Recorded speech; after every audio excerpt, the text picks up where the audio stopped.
You're putting your bees into your hive. This is one of the most exciting days. I've done it a million times. Let me give you some tips and tricks of things that I like to do. This is what your box will look like, except it will be full of bees. This is a wooden one. Sometimes they're plastic. They're all designed the same. Right here in the middle is going to be a canister of sugar water to help feed your bees. And then there's a tab, metal tab right here. And that is connected to your queen box. And that is where your queen is going to be. How cute is that? It's a screen cover on your queen box because the bees help her eat. So if she has access to the bees, that they're going to feed her. So the bees get food from here, they bring it up, they feed the queen through the little screen. You always want to make sure that if you need to, for any reason, take the queen and separate, you add some worker bees with it so the worker bees are able to feed her. Bees in this state are very vulnerable. They don't have food, they don't have larvae to protect, and they're going to be very gentle. So a lot of times when I install my hive, I wear pretty minimal protection. You suit up to your comfort level. A lot of times this is someone's first time engaging with live bees. So suit up to wherever you feel comfortable, but I'm telling you, the bees are very gentle. Make sure you take a deep breath and calm yourself before you start this process. But sometimes it's really fun to just put on your veil. Always have your veil, because face stings can be pretty intense. I know from experience. Oh, my lashes look really good though. Oh my God. Also, make sure you don't have bananas for breakfast. The smell of bananas is similar to the alert pheromone in bees, so you want to steer clear of that. Also, make sure you don't have any perfumes or smells on. Just take a deep breath and be one with the bees. So first you're going to approach your hive. If you want to know how to set up your hive, I did that in the last YouTube video. Go check that out. You approach your hive, you have your box, you set your box down, and the first thing is to take out this feeder. Now the feeder can be a little bit fickle, so you just have to kind of work your hive tool around and slowly pull out that feeder. Now you want to avoid any like jarring, jolting moves. So as you pull out that feeder, just be as smooth as you possibly can. And then you're going to have a ton of bees stuck to the bottom of it. You're going to want to just turn it and set it down on the ground. Now you have this gaping hole, this bee hole. Don't call it a bee hole. Oh my gosh, don't call it a bee hole. Now your bees are free. You have a big hole for them. They're not going to leave their queen. Their queen is here. All you need to do is focus on the queen. You let them fly around and do whatever they want. They will not leave their queen. So then you carefully take this and you slide it out into the middle of the hole and you lift her up gently. When you lift that up, there's going to be bees all around. They are protecting her. They want to be by her. What your job is you just want to get a visual on the queen. You want to make sure she's alive and well, everything's good. I would take this clump of bees and I would use my brush and I would just ever so slightly tap the bees so they clear away from the screen and you can see the queen. You don't need the whole thing to be clean. You don't need to brush this whole thing off. You just need a small visual on the queen. Then you'll move your little queen into your hive. Now the goal of all of this is to try and get your honeybees to love their new home. If the queen is there and she's trapped in a cage, there's no way that the bees are leaving. If I was to just release her into the hive, sometimes she takes a look around, she doesn't like it, and she's out of there and she takes the entire swarm with her. So you want them to feel comfortable in here. If you keep her in her little cage for a while, the bees will start making beeswax, they'll start building out this, and then when she is finally released, she'll look around, it's a nice new home, she'll stay. In the bottom of this queen cage, there's a hole, and that's where she's released from. When you get your queen, there'll be a cork here. And a lot of beekeepers will pop out that cork and shove in a marshmallow or shove in a candy stick. And what happens is you put the queen in the hive and the bees start eating away at that candy stick, and it takes them a while to finally free the queen. And when they do, they've already made beeswax, they make it a home, and it's kind of a slow release for your queen. But for me personally, I like to see that she's left the cage. I like to be the one that's in charge of that, just so I make sure that she's healthy and she's happy. So day one, I leave the cork still in there, and I come back 2 days later and I release her. And that's my recommendation. Okay, so you take your queen and you put her in your hive. And you want to move her really slow because she's got lots of bees around her. You got bees flying around you. You want to remain calm. If you do get antsy, just take a little breath and calm down. This doesn't need to happen in a rush. If you're at this point and you're kind of freaking out, feel free to just set down your queen and step back and take a little breath. It's fine. They're not going anywhere if the queen's here. Now, you want to get your queen into your hive. You want to make sure she's secure. Now, one way is you can take out your frame. Now, this is the entrance of my hive. Entrance of my hive is down here. So I want to put her at the back because the back is like, she's like more snug into the hive. She feels a little bit more secure. So what some people do, and I've done this in years past, is they'll take this little metal prong and they'll just bend it so it fits real snug on the back of the hive. They'll fit it real snug. They'll mold it. I mean, like, and she's hanging out there. Like, she's good. So if I put that back here, look, she's good. She's hanging out there. And then they'll take these two frames and they'll squish it together so she's like stable. She's staying there, right?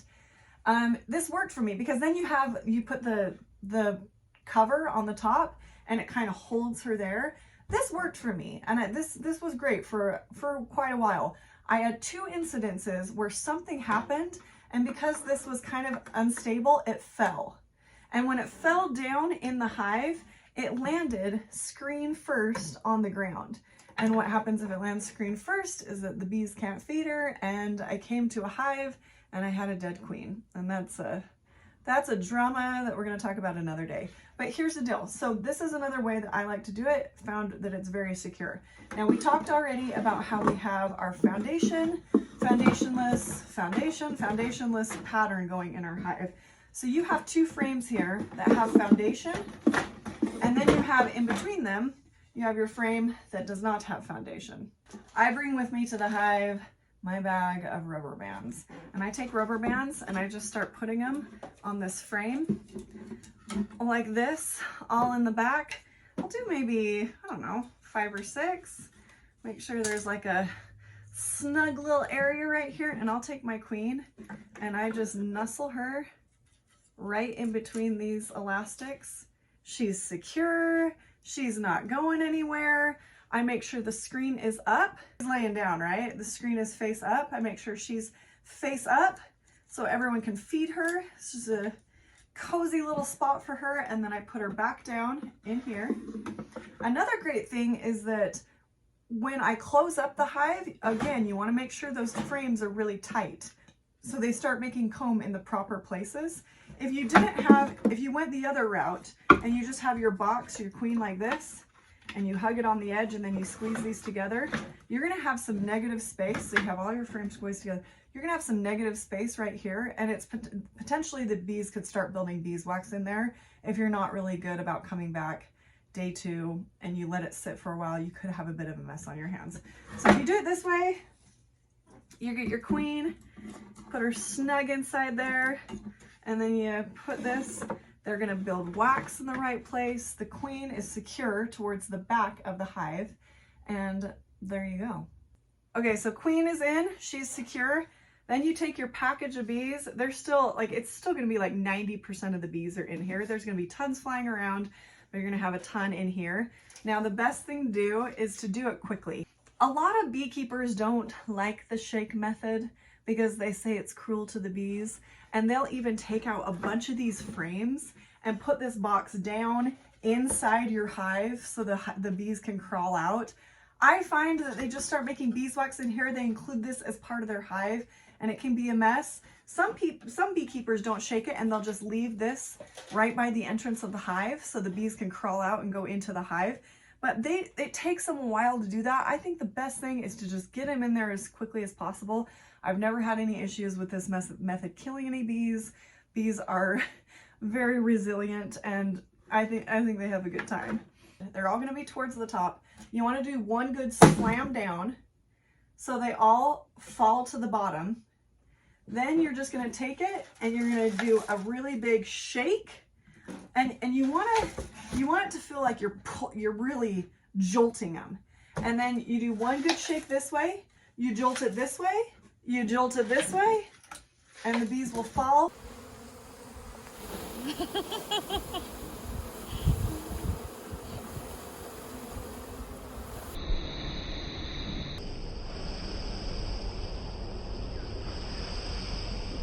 You're you're still gonna have a ton of bees left in here, but that's all you need. You need like 3 good shakes, make sure you get like 75% of the bees out, and that's it. And then you move this aside. There's still tons of bees in here, but you move it aside. Then you get your inner cover. Now, this is how you're going to close your hive every time you open your hive. So start learning how to do it now. If you put this directly smash on top, you have an entire perimeter where you have an opportunity to smash bees. There's gonna be bees smashed all over here. If you put it on at an angle, you only have, what is that, 8 points, small points, where you could smash bees, and then you slowly, just ever so slowly, shift it into place. And the bees, as you are sliding it, as your little bees sitting right here, as you're sliding it, it will just slowly push them off. So you're not smashing your bees, all right? So I get out my brush, I kind of brush the little areas where I'm putting this down. If you go real slow, you're not gonna smash bees. Go real slow, set that down. You kind of brush the perimeter, and then you're just gonna move that into place. When you pour all your bees from your package, it might be like a bulging hill right here. Give it a second. They'll all kind of go down into the frames. And even if they don't, you can see that there's a little lip right here. So there's enough room that it's not gonna smash them. And again, if you move real slow, they'll move out of the way. They'll move out of the way. And then you put on your cover, and this one could go straight on top. There you go. Then you're gonna come around to the entrance of your hive. You're gonna take the rest of the package, and you're just gonna put it right there. So all the bees can walk from the package to the inside. If you have your hive up on a hive stand, you just put it at a tilt. You just make sure there's some little path that they can find their way in. And then you pull out a lawn chair and you just sit and watch how cute it is that they all go inside. Once they've gone inside, or once you have like 90% of your bees inside, take this away. You don't want this attracting other robber bees, other pests. That has a lot of it's got the sugar water residue still on there. You just get rid of it. And then you'll take your entrance reducer and you put this on your hive on the biggest. So there's 2 settings on this entrance reducer.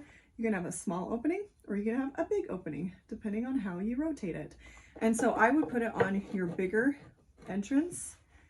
So this reduces the amount of area that the bees have to guard. And this makes them feel really snug and really at home in their new little hive. So they'll start flying in and out. They get real cozy. I would come back in 2 days and release your queen. And at that point, you can get rid of your entrance reducer. They can have free range of the whole landing board, and you have a new hive. Also, real quick on how to release your queen. So come back in 2 days, all right? You give just a small puff of smoke at the entrance, ever so small, all right? Open up your hive, slowly take out the frame that has your queen. She'll still be sitting right here. Now the cool thing is, if I was to release the queen but leave these elastics here, the bees are so tidy and so clean, they will start chewing through these elastics. The elastics will break, and then they will start carrying them out of the hive. They get rid of them. You don't want to put your bees through all that work. So you take out your queen, take this frame, take out all your elastics.